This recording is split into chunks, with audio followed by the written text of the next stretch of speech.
Hello, everybody, and welcome to the Rise of Justice Movement, the podcast. My name is Zachary Mallory, and I am the founder and the host of the Rise of Justice Movement and the Rise of Justice Movement, the podcast. Today, I'll give a viewer discretion is advised due to the nature of the topics that we will be discussing. All right, so I'm going to introduce, or I'm going to have my guest introduce herself, but this is somebody who has a lot of experience, somebody who is inspiring communities and has a very inspiring story. I, as a survivor, believe in uplifting survivor voices.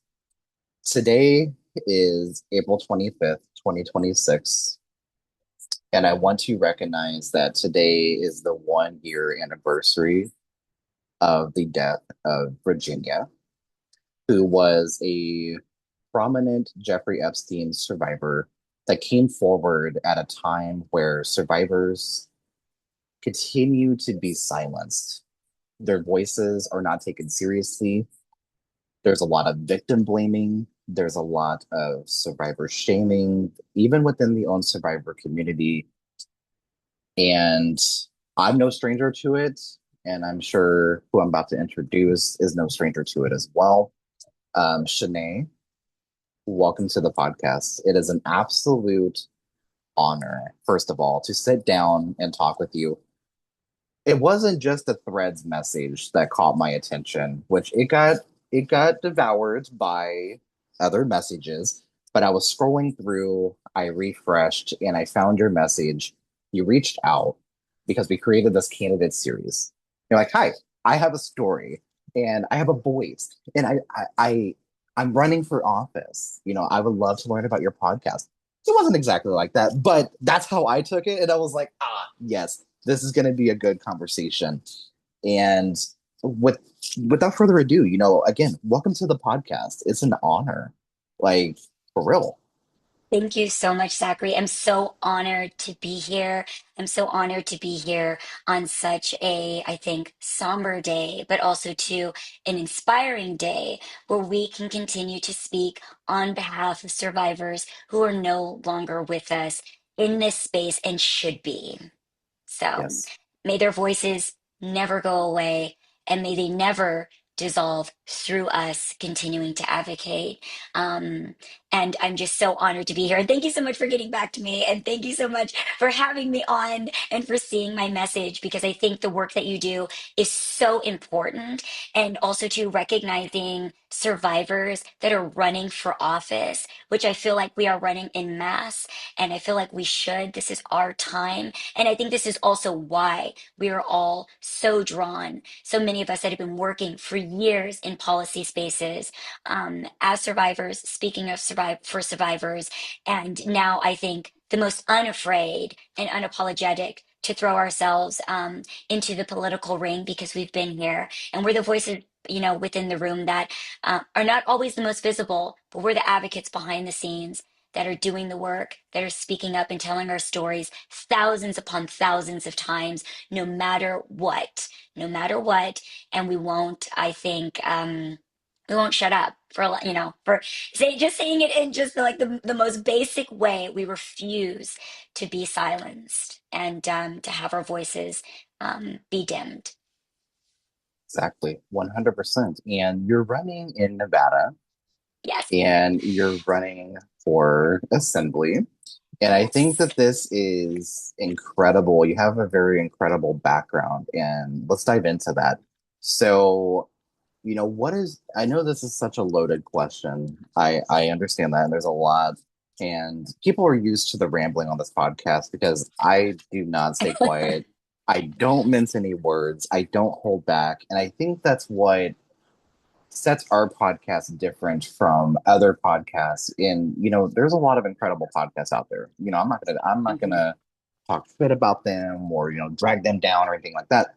But we wanted to do like a long form podcast and have these long standing conversations to get to the root cause of what society is facing, what our communities need, And you address a lot of those on your platform. But before we dive into that, before we dive into, breaking your platform apart and kind of like discussing different key parts of it, what is your story? What led you to wanting to run for office? And I see it, you're a humanitarian in yourself. You have Mm, this impeccable background, and let's dive into that and talk about that. Um, you're a gymnast. You're yes, also a world champion, and yes. you've done some very incredible work. I'm gonna shut up, but the floor is yours. Feel free to, talk about however and whatever you want to talk about. Let us know who you are and what we should know about you. Thank you so much, Zachary. Again, thank you. You are incredible. The platform that you've built is phenomenal. And I'm just so grateful to be on a platform that wants to, I think, support and amplify diverse voices like my own. I have such a unique background, right? People don't usually hear someone that's a two-time world champion that also too became a circus and Cirque du Soleil acrobat, that's also a survivor of one of the most prolific abuse cases in U.S. history, that then turned into a local and also to national entertainers and performers, workers, advocate. That's pushing for change in a way that's never been done before. I became the first ever world champion in my discipline of USA gymnastics. It had never been done before. People were like, an American will never become a world champion from our discipline of gymnastics. I do the partnering version of acrobatics. It's just so everyone understands. It's not the vault and the beam like you usually see at the Olympics, but we are under the same umbrella as USA gymnastics. So my sport is non-Olympic, which we are also to advocating to change that because there's no reason why my discipline of gymnastics should continue to be a non-Olympic sport. But that's also a very political conversation, and I hope that that changes one day. And I am involved in that effort because once you're an Olympic sport, you get amplified in so many ways. And during my career, because I did something so historic, I also became a soft honorary Olympian. Now, it doesn't mean that I'm an Olympian. It means that I got the honorary title because no one had ever done that before. And they honestly just felt bad. They were like, you deserve to be in the same echelons as folks that have gone to the Olympics that have done, historic things in our sport. And that was not without controversy. I got a lot of blowback as a kid, as a biracial brown girl. I'm half African American, half Caucasian American.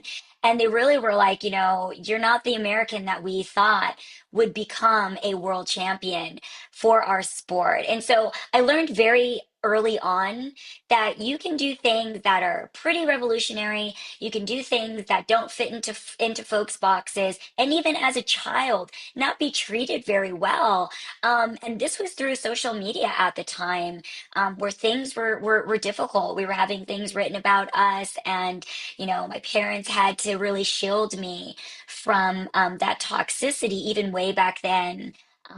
But I also knew that based upon my talent, based upon my skill and my ability, that there were things that I was doing that no one could ever take away from me.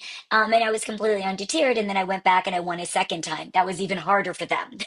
They were like, not only did she do it once, she did it twice. Oh my God, like this is absolutely insane. What? Like she defended the title. We thought we would just like harass her out of the sport. And then she would just never come back and we wouldn't have to deal with her. Like honestly, these were adult people saying this to kids. And this is before all of our abuse.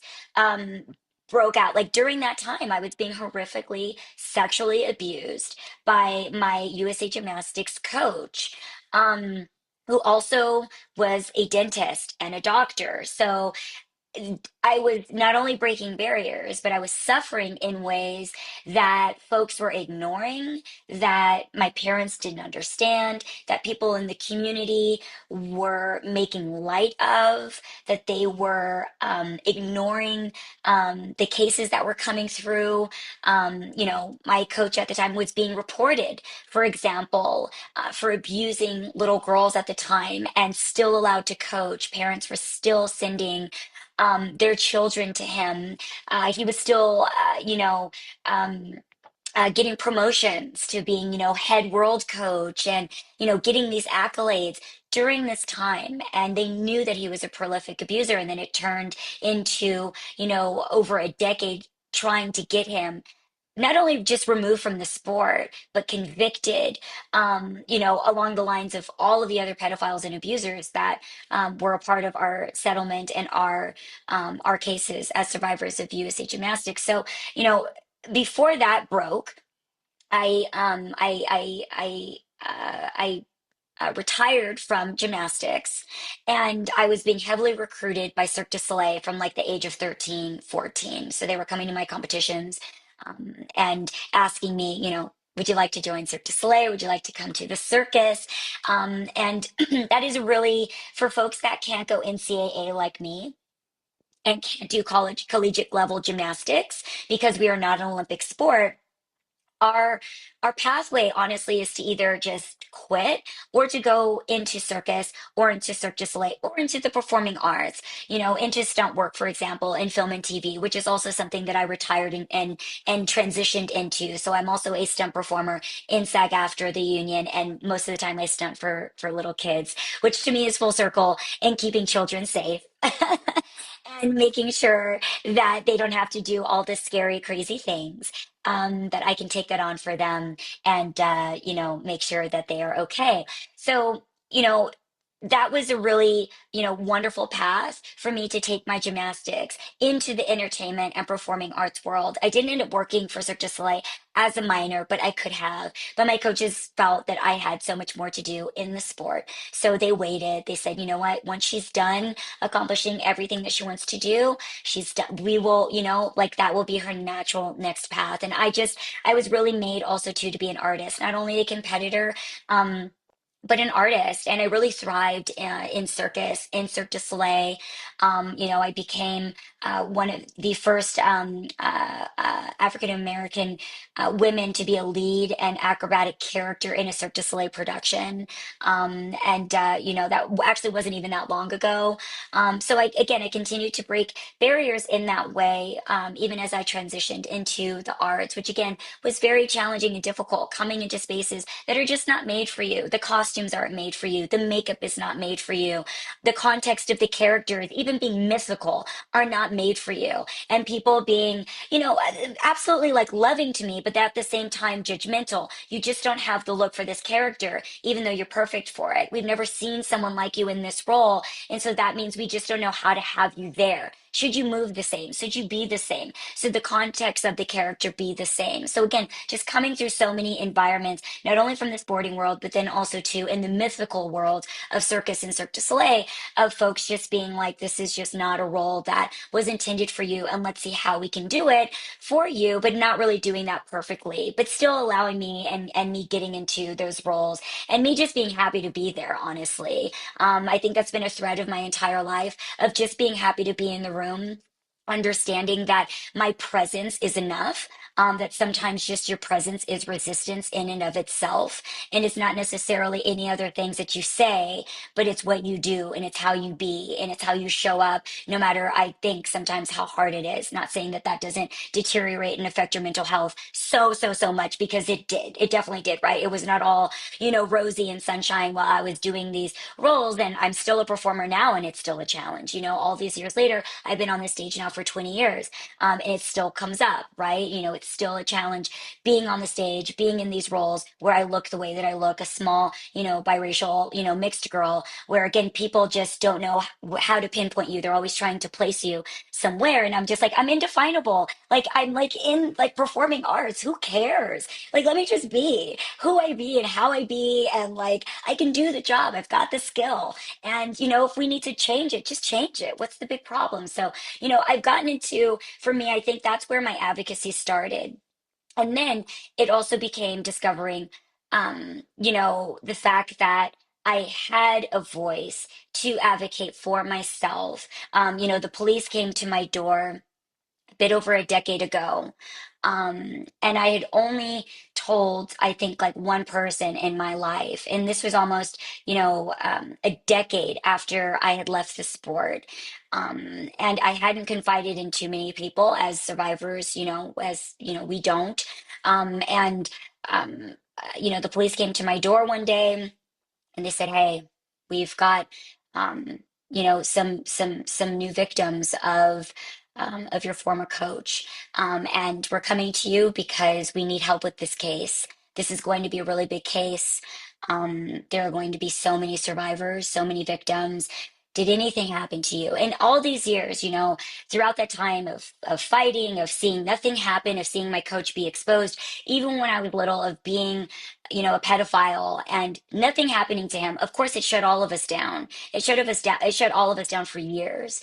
And I was just carrying around these really deep, dark secrets of abuse, and not knowing what was wrong with me. I was on that path of just not knowing what was wrong with me. There were so many things that were going on with me throughout that time for years that was just so unprocessed. And I was in therapy, but not saying that I had been sexually abused, not saying that I had been raped and molested, and they're just trying to like psych me, trying to help me understand like what was going on with me, but never, I don't even think once, maybe even asking if I had been abused in some way. And even if they did, I was never going to say it. I was never going to admit it. And I also too was never connecting those dots. I just wasn't. It just wasn't a part of my psychology growing up in that environment where we were so sheltered, where we were so ignored, we were so dismissed, and we saw people that were accused openly of child abuse and child sexual abuse, but still able to coach us and still able to be with us. So it just didn't make sense. Why were parents being apologetic for certain behaviors that were happening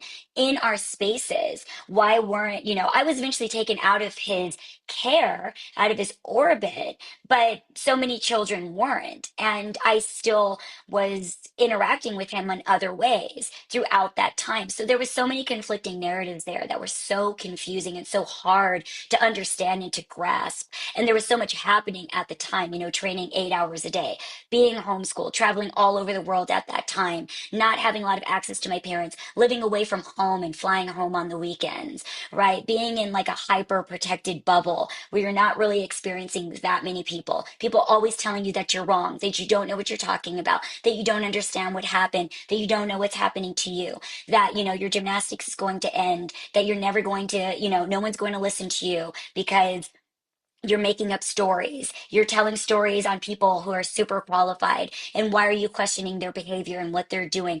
They're doctors, they're world championship coaches, they're Olympic style coaches, interacting with other friends and such that were also going through very similar things, that didn't really know how to put words to that. So it turned into, me doing a recorded phone call with detectives, getting prep, and having a conversation um, with him during that time, getting that abuse, what had happened to me, on camera in evidence. And, that started my journey. There was so many things that led up to our really big case as survivors of USA Gymnastics. There were so many micro cases that led to the fullness of our really, really, really big case of the thousands of us within that. But it took 30 years. It took 30 years and it took, decades for us to get there. So, you know,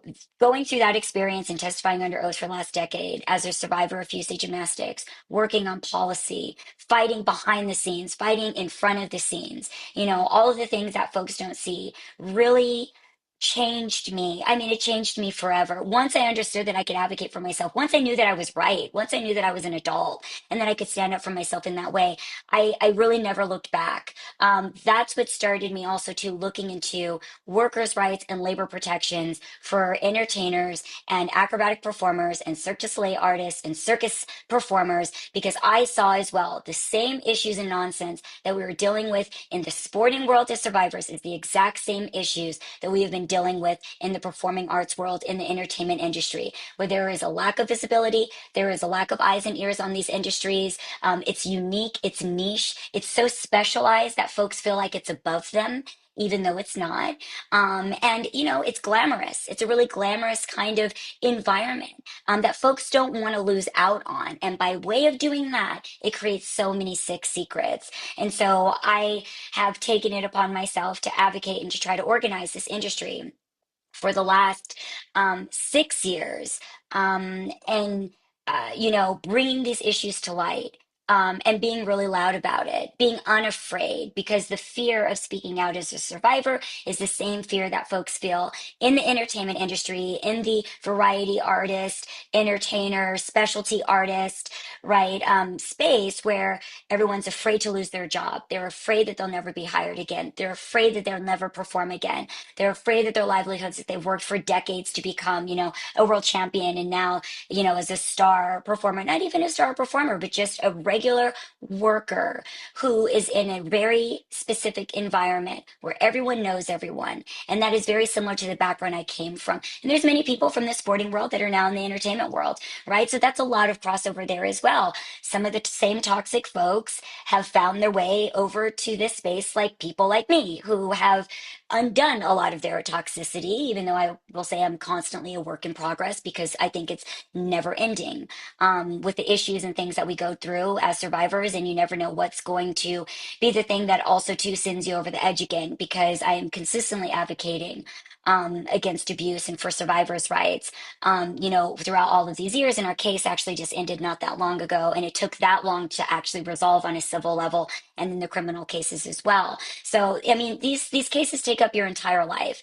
And so for me, I thought, why don't I put all of these experiences, my connections, and my relationships that I have made with legislators, and also to my policy experience that I've received, in showing up in a very fierce way for the entertainment industry here locally in Las Vegas and in Nevada, and going in those conversations and saying, hey, this is what we deserve. We are one of the most heightened groups here, but we have the least amount of protections, in terms of just basic safety. Last year, a performer fell on a piece of staging, and he was a high level diver, in one of the Cirque du Soleil shows, and he broke his neck and is now quadriplegic. And his parents are continuing, they are having to do so many lawsuits for his care. But that happens more often than folks think. It happens more than people think. And so many of these accidents and incidents are avoidable. They're avoidable, right? It comes down to, do we have enough skilled workers on set? Do we have people that are actually certified that are on set, which you'll find mostly not? Do you have any union backing? Majority, 99.9%, you'll find no. And you have, majority of the time, checks and balances being done in-house. Very similar to my experience as a survivor of USA Gymnastics, where these spaces were policing themselves. They were taking it upon themselves to file cases into cabinets, which is where they found my case, filed to the back. And unreported on. They were creating their own laws essentially and saying, we don't report abuse to the police, which is, again, you will find in many of these working environments, and companies even now are setting their own markers based upon what they want to do as a company, not necessarily what is set by the law. So, in a nutshell, Zachary, that is who I am. That is what brought me to run for Nevada State Assembly, because I would be the first entertainer performer ever elected, from what I understand and what everyone else understands, to the Nevada State Assembly. And that is the House. That is the House of the state. That is policy through and through. And it's because we have been fighting to get the Circus Workers and Performers Safety Act passed here in Nevada, and it has been painstaking. And we have been, close to doing it. We even worked with the White House throughout 2024 in tandem with folks that got the Fashion Workers Act passed. And they were able to get that passed in New York. We have still not been able to get the Circus Workers and Performers Safety Act passed in Nevada. And we should have been able to get it passed by now. It has been almost 6 years. We have been amending that policy. We worked with the White House for almost a year with the Department of Labor to amplify our policies. We have the Circus Arts Category Recognition Bill. We just had appropriated language introduced by two members of Congress out of Nevada just last month. We're waiting to see if that went through. And then we also have the Safe Art and the Safe Circus Act, and that would expand the U.S. Center for Safe Sport, which is what was created by Congress to regulate all the national governing bodies of youth and Olympic sport in America. And that came from our cases as survivors of USA Gymnastics. I mean, we got an entire entity created, and we've been amending the policy around the U.S. Center for Safe Sport now for about a decade. I just supported the introduction of Safe First Sport. And that's because there have been loopholes within that policy that have led to even more corruption, if you can imagine. It's led to spaces paying off the center to get cases, done away with. We see cases continuing to go up in the sporting realm with the center around now for the last 10 years. And then we see a lot of apologetic behavior. Oh, we've only been around for like 10 years. There's only so much we could have done, right? We've had to do investigations by the DOJ into the U.S. Center for Safe Sport to keep them honest, to keep them doing the work that they were given the power to do about a decade ago. So we would like a branch or division, even though we have to keep policing them, I guess that's maybe not the best word, but I think regulation and policing is in proper humane ways is actually very good and humane. And positive, because that's what helps keep us safe. If it's done properly. But we would like a branch or division of the center to regulate youth and eventual Olympic arts and entertainment environments to protect children and to protect artists that are going to be prone to being abused, harassed, felt unsafe. And prone to preventable accidents in spaces that not only intersect with the sporting world, but that are deeply, deeply unregulated, such as like dance, cheer, aerial arts, and circus arts. So that is for me bridging all of these different gaps and bridging all of these experiences that I've had within my life for over a decade. In advocating and working in bipartisan policy, which again has been, I think, a really great success. I've worked across the aisle. I know that's a very loaded and kind of outdated term, for a lot of folks, especially now, because they're like, what? Who's going to work with who? No way. It's not happening. And that has been the work. I have worked with offices that people would think, oh god, they would never. And like, well, they were one of the people that signed on. I always remind folks that Trump signed the executive order. He signed the bill that created the center in 2016 from our cases, right? So it shows you that you don't always get to choose. That's what I'm saying, right? And the work has to be done regardless, because even during that time, you maybe would not have imagined that that was the administration that signed that through.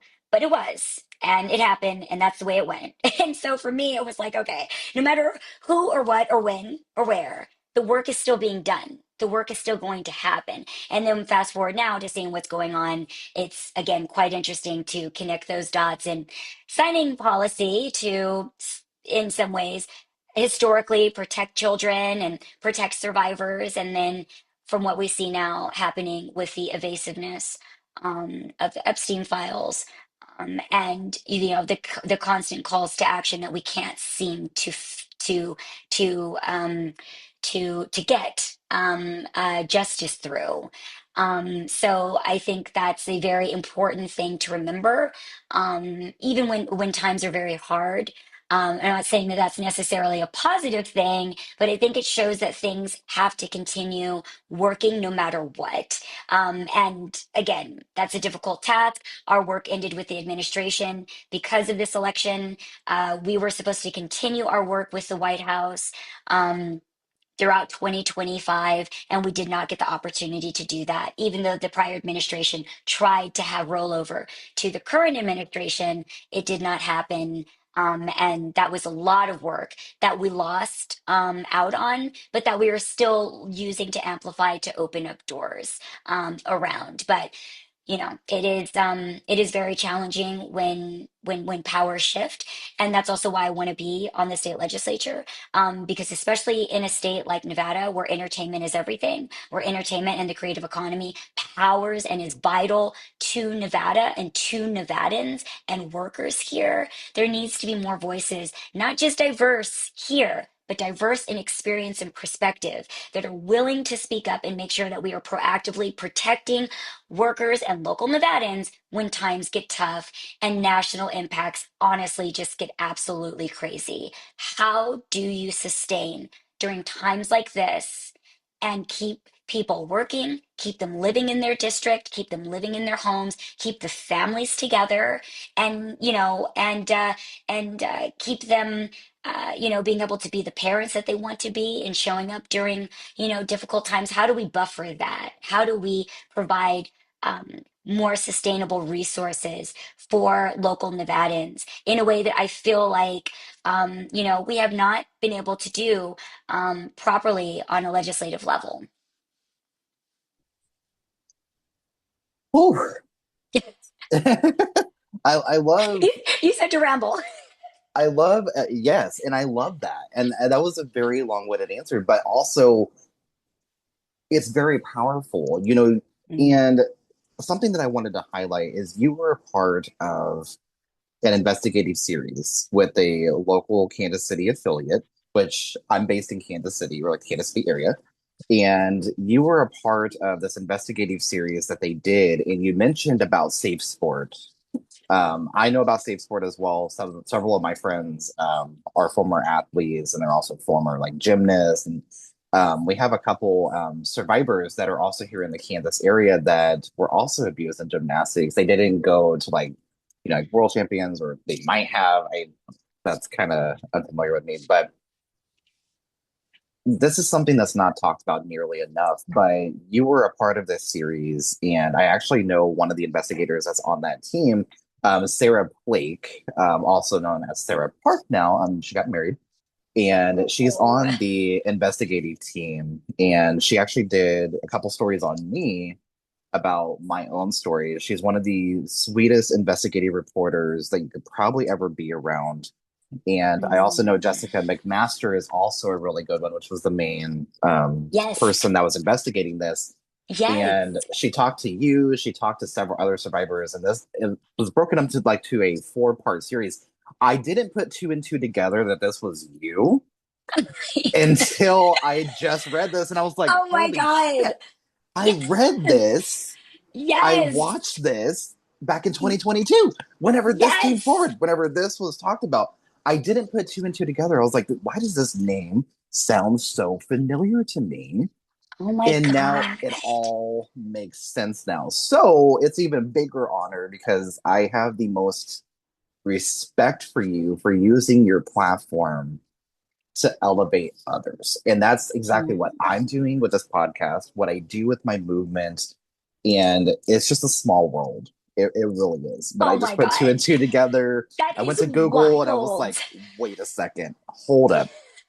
This Oh my name sounds God. so familiar. And I was like, oh, that's why. Because Yes. this was a conversation in Kansas City for quite a while. Oh, that was Like, just, this is oof. huge.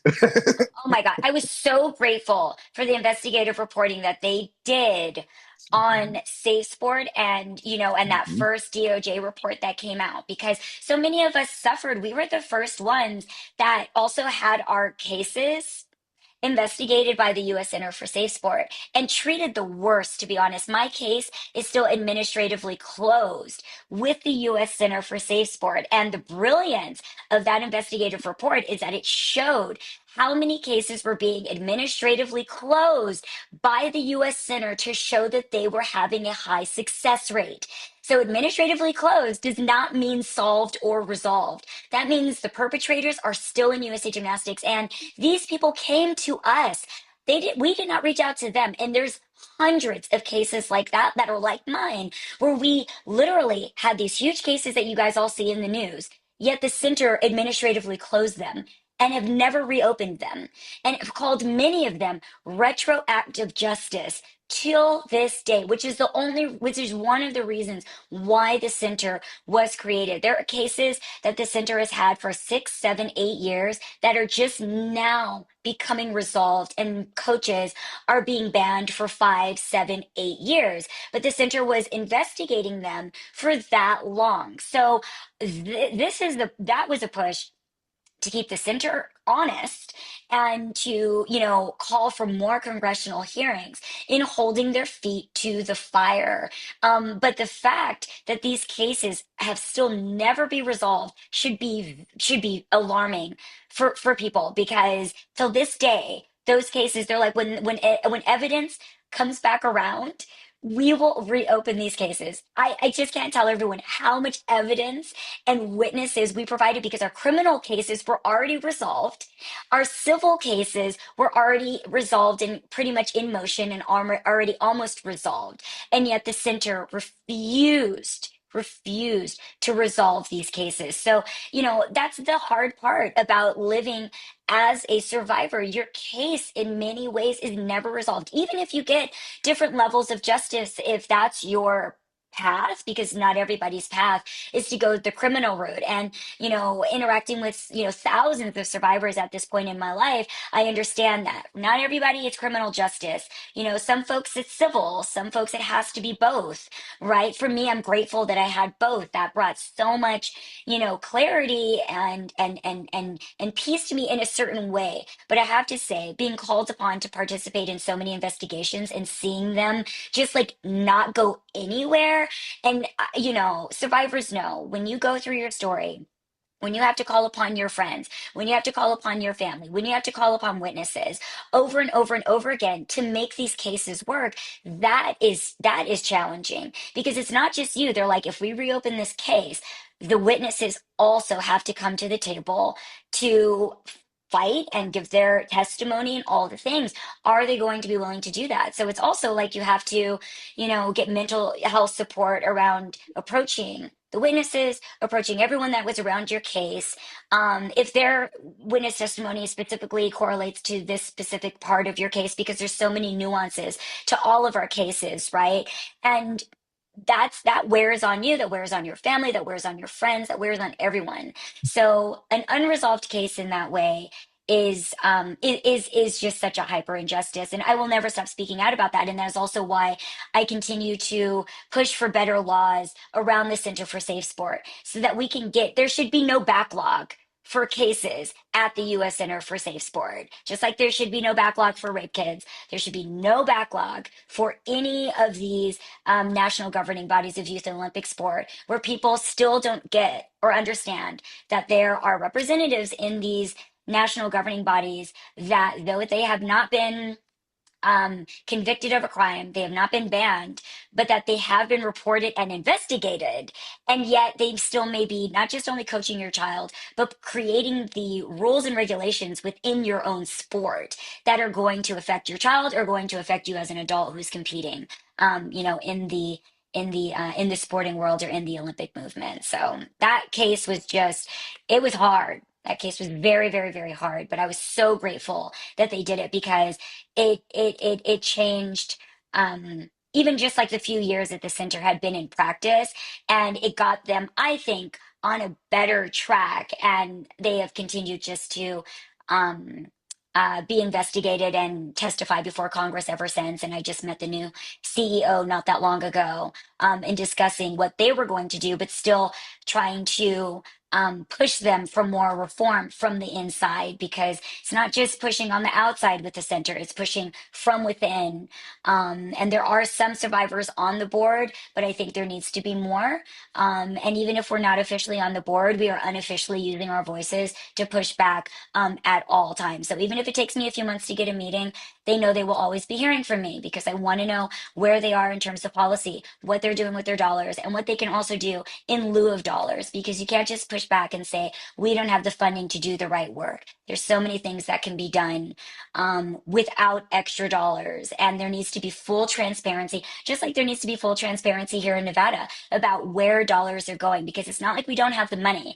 It's just that we don't know where the money ends up going and we don't have enough transparency. And that's also another reason of why I want to be on the legislature to increase the transparency around where funding goes. Why aren't we putting it into the right places? Is it going into education? I hear so many parents upset that the arts and physical education has been taken out of their children's schools and that is deteriorating their mental health, which we should also have mental health support within our schools. But that's just like a really, really, really big topic when I'm out knocking doors. Parents are like, you're like the perfect person to speak to both of those. And you came out as such a well rounded human being.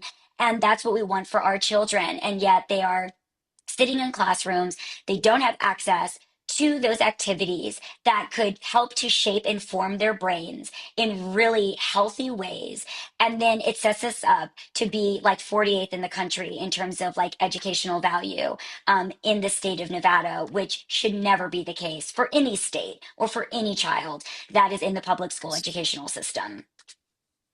Yep, 100%. And you've answered a lot of the questions that I was going to ask you, and I'm actually really glad about this. No, this is a really good thing because it paints a whole picture about why you're running because it this isn't Mhm. just a platform just to say, yeah, I support these things. This is a platform, and I've seen this as a common thing about people that I've interviewed that are running. These Mhm. platforms come from lived experience. These platforms come from Mhm. personal experiences because Mhm. this is what would have helped you. This is what would Mhm. have helped, your friends and your families and like generations. Generational trauma exists, right? And that's where a lot of Yeah. these issues stem from, and it Yeah. also stems from a lot of like big money in politics. Like money in politics in general influences a lot of decisions. And Mhm. unfortunately, some of those decisions are not working class focused. They Yeah. actually divide the working class, they divide the poor. People rely on these social service programs like food stamps. They rely on Medicaid. Obviously we need Medicare for all, but that's more of like a national platform. But Yeah. we these capitalistic systems continue to exist, and how do we work together to amplify the needs of our constituents? Well, one, we get money out of politics. Yes. Secondly, we put people over party, we put people over politics because debating human lives should not be political. Mm. Unfortunately, survivors are weaponized against they're weaponized, and Mhm. oftentimes they're political, and their stories turn political for an agenda. And we've Mhm. seen this on both sides of the aisle, like, oh, this person doesn't believe this, and this person doesn't believe this. And it just turns into like this whole thing. We see with the Epstein files, it's bipartisanly, but there's complicity on both sides. And it's one of those things like, I don't care what political party somebody belongs to. What I care about is that they're prosecuted for any wrongdoing. They receive due process. That's a Yes. big thing, especially right now, in a Yeah. lot of different ways. But Yeah. there's also this conversation of, oh, well, Republicans are in these files, Democrats are in these files too, y'all. Yeah. They're not exempt from prosecution. Yes. Nobody is above the law, and that's something No. people are not paying attention to and not recognizing. I do not give a single fuck. I'm just gonna people are used to my cussing on this platform, but it's true. I don't give a single fuck what party somebody belongs to as long as they are brought to justice. These Exactly. survivors deserve better. You deserve better. Ali Raceman, Yes. is another person that came forward with like her own story, and like the Larry Nassar survivors, and like Yes. it was a big topic and it's a big thing, but it's still so politicized. And people in Yes. the comments are like, well, what were you wearing? She was a fucking child, y'all. Right. We were Like wearing our they may little be grown Leos. now, Right. But but they they were fucking forget. children. We were little kids wearing leotards and shorts. We were kids. And I think that's such a disconnect, Zachary, with survivors and with being victimized because we're usually speaking up so many years later. You don't get the story through the lens as the kid, as the little child just going to gym every single day, putting your little girl in a little pink, little outfit that you would, and imagining that she's going there and being abused while someone is helping her with her gymnastics. I mean, it's that is also too, and I know we will continue to see this. Victims reporting and speaking up sooner and sooner, right? We see that with the schools. I mean, I read sometimes almost every single week that a teacher is being caught abusing their students, and the students are speaking up sooner. We're getting more and more curriculums in schools as well, but the shaming is real. I mean, I can still speak to, parents and different people within the organization to this day who will tell me straight to my face, I know we pretty much lied about the abuse or thwarted things, but I was a good person and I'm a good person. I've heard this for years. Shanae, I am a good person. And, I did the best at the time, like that I thought was right. And these are people that told you to stand down, that other adults came to them and said, this man is a pedophile. This man is what, like, we have got to say something. And they made sure that person got demoted. These are the same people that are like, but we're good people. So you have to remember it's the good people. That doesn't mean anything. That doesn't mean anything. And people they will convince themselves at the end of the day that they did all that they could do while doing nothing. And that is what happens. That is the vitriol that survivors like us get, because then they go around defending all these people. Oh, well, they were lied to as well. Were they? Because there were so many people telling you the truth. You were lied to as well. The person that was in charge. Or were you so concerned about moving up? Because these are people that definitely moved up in these spaces, and they held a lot of power. They retained a lot of power. But I get the apologetic conversations, and I get DMs ever so often. Shanae, I just think about you ever so often as a little girl, and I just want you to know, I know that maybe you'll never forgive me, but I really am a good person. And and or I'm the friend, or I was the person in charge. I always, always don't name names, but like I did good by that person. Somebody that a survivor that we all know very well. We did do, we actually really did something, prior to that. And we all know the story. We all know the lies. We all know the things that were not done, and how we were just, like you're saying, weaponized behind the scenes, even as children, and denied and dismissed. And even till this day, they will not admit. Wrongdoings. And, it was a challenge having to sign away certain levels of justice against these people that are just living out their lives, living out their retirements, and they will never see justice. There were so few people that went to prison over our cases. And I want to highlight that because we need better enabler laws on the books. People see the one or two or the three or four that go to prison and that get all the attention. They don't see the network of individuals that will never go to prison, never spent a day in jail, and absolutely broke the law and are the reason why these abusers were around for 30 and 40 years. So that's another part of the work that we need to continue to speak to. And I think the Epstein files and the Epstein survivors will be able to continue to force those conversations and get better enforceable laws on the books, because we're seeing that even right now with the Epstein survivors. How many people have gone to prison? How many people have been held accountable? And that's all that they want, by the way, because that's what they do with our cases. We've got three or four of the big ones. Everything else is fine. Move on, move forward, and no, it's not enough. Those are the people in the fine print that made it so that these predators could exist for so long, and they ignored what was happening, or they just assisted and didn't care, or were trying to protect any little faction of power that they had. And even if you were intimidated or you were afraid, you still went. You went with these things. You supported them. Um, with your time, energy, or effort. And these are, these are the folks that we also need to be holding accountable. And I will never let that go, ever. 100%. Mhm. Exactly. I mean, mic drop moment, right? And because it's true. And this is literally just common sense. Mhm.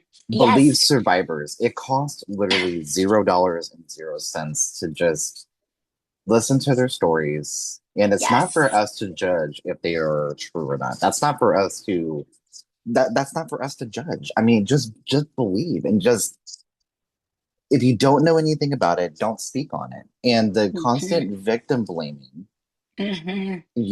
like I said, what were you wearing or why didn't you just leave? It's not Mhm. that simple. I know that we were Mhm. going to dive into your platform, but you kind of did because it's all connected.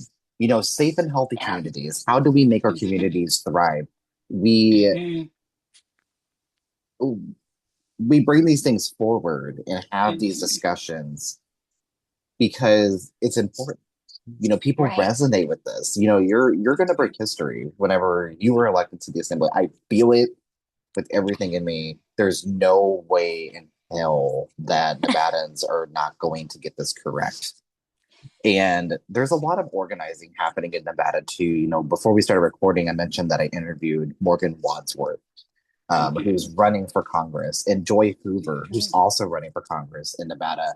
And there's Mhm. some other incredible candidates that are running all across because they don't feel that these systems are meeting the current needs and they're not meeting the moment. And Mhm.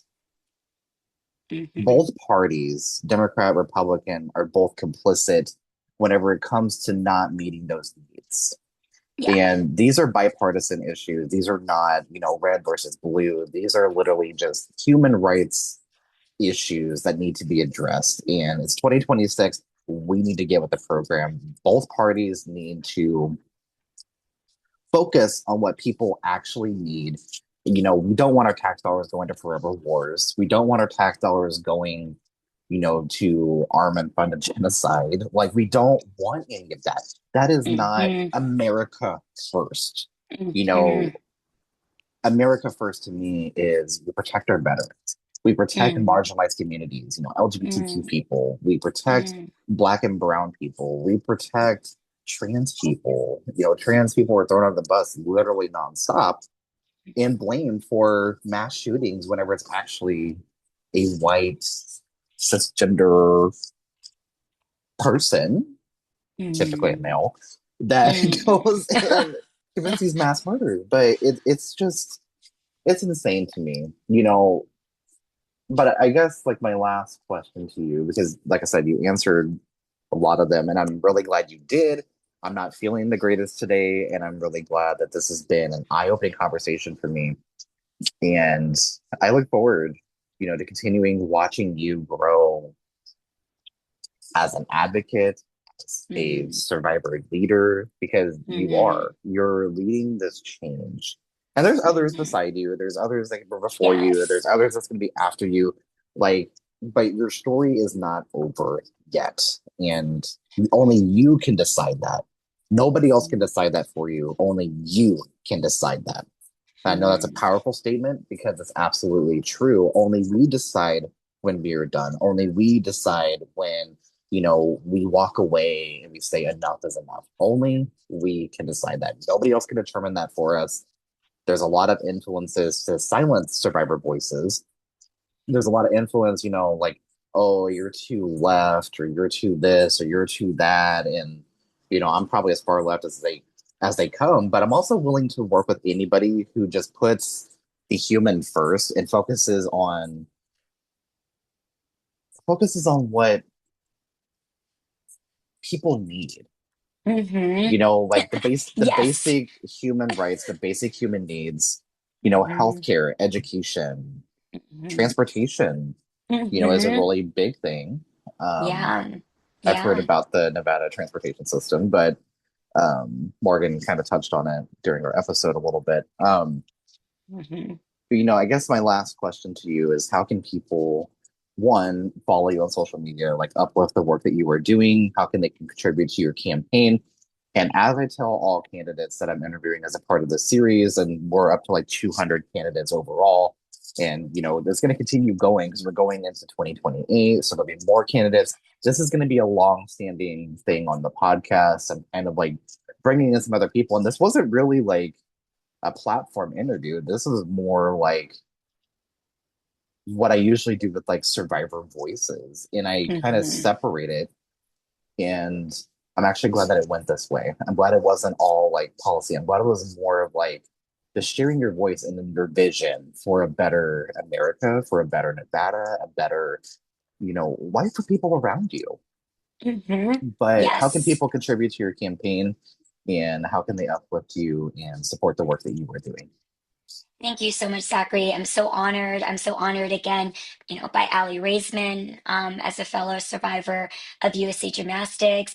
Moms Demand Action just endorsed me as a candidate. So, speaking to the endless mass shootings that happen at our schools and not keeping our children safe, you should be able to send your child to school and expect for them to come home every single day, just like you should be able to send your child to school and expect that they are not going to be sexually abused by a mentor, a coach, or a teacher.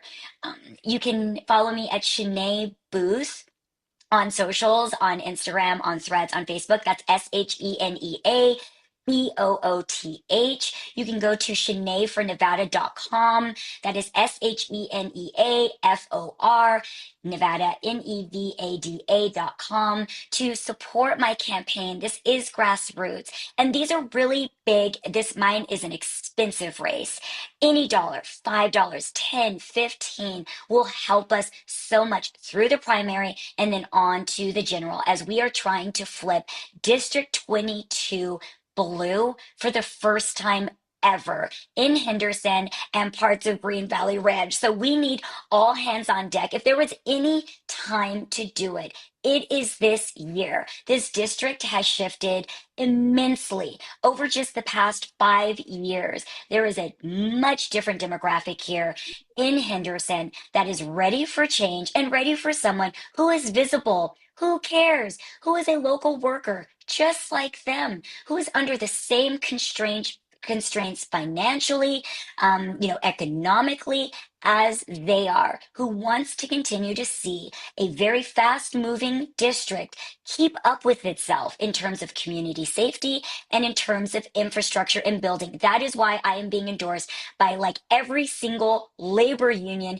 here in Nevada. I have been endorsed by unions that do not typically even endorse in my district because of how much they believe in me as a candidate. That means something. We've been working so hard to get those endorsements. Endorsements don't win you an election, but it definitely shows how much support that you have from serious voices who represent workers, who represent, construction workers, plumbers, who represent healthcare professionals here in this district and here in this state. I might be elected by District 22, but remember, I will be representing all statewide Nevadans when I vote on statewide budgets and bills. We need to diversify this economy. We need to hold corporations responsible if they want to come into Nevada. We need to make sure that those dollars are going back into the community, that they are supporting local Nevadans first, that they are supporting labor first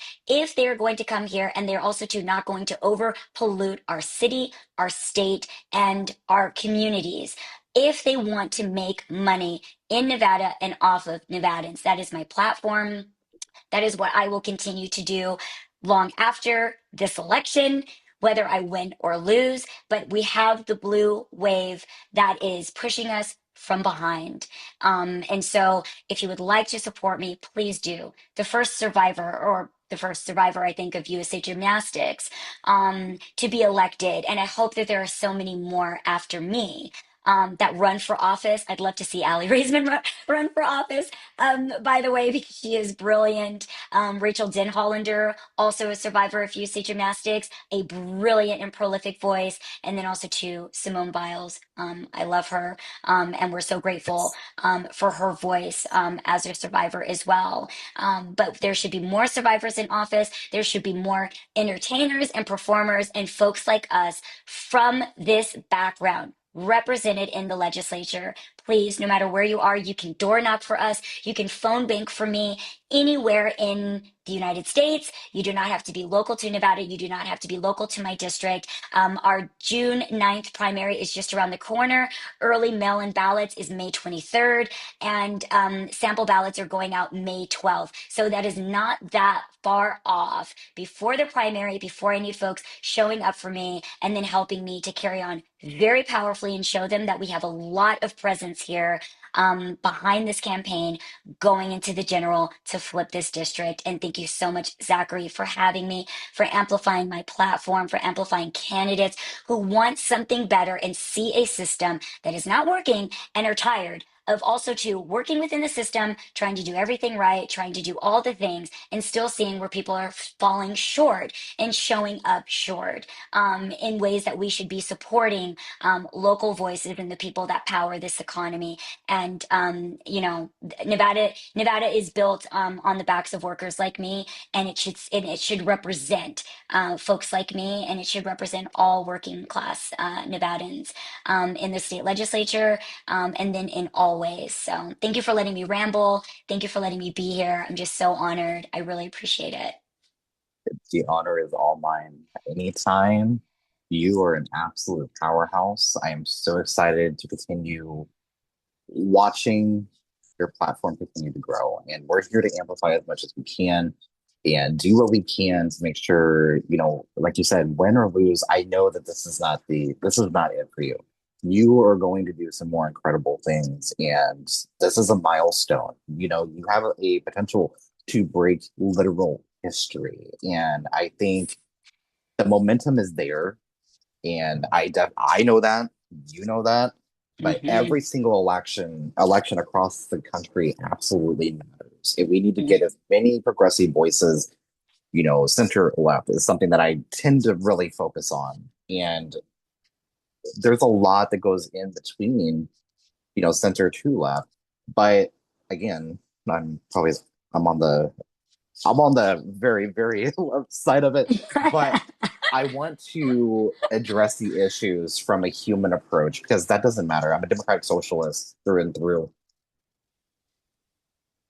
But at the same time, like I said, I want to work with everybody and meet them where they are and understand, these issues from multiple different angles. And I just love talking to people. This has been an absolute honor to sit down and talk to you. And especially whenever I put the two and two together, like I watched you on my TV, and I was like, wait a minute, like it's that aha moment. It's like a Mhm. full circle moment. And yes, I cried during while you were talking, but I'm not afraid to admit that. That whole, like I said, if anybody out there you want to learn more, you can go to kshb.com and just watch these interviews. This was a really good investigative series. That local investigative reporters with the I team is what they call it with KSHB, which is a local NBC affiliate here in Kansas City. This is a really good series. Highly recommend anybody out there. It might be a couple years old now, but it's still very relevant, and these conversations are still ongoing. But again, thank you so much for coming on the podcast. Please take care of yourself, and I will see you out there. Okay. Thank you so much, Zachary. Take care of you. You're so beautiful and so amazing. And I appreciate you so much. Thank you for everything today. Absolutely. Thank you.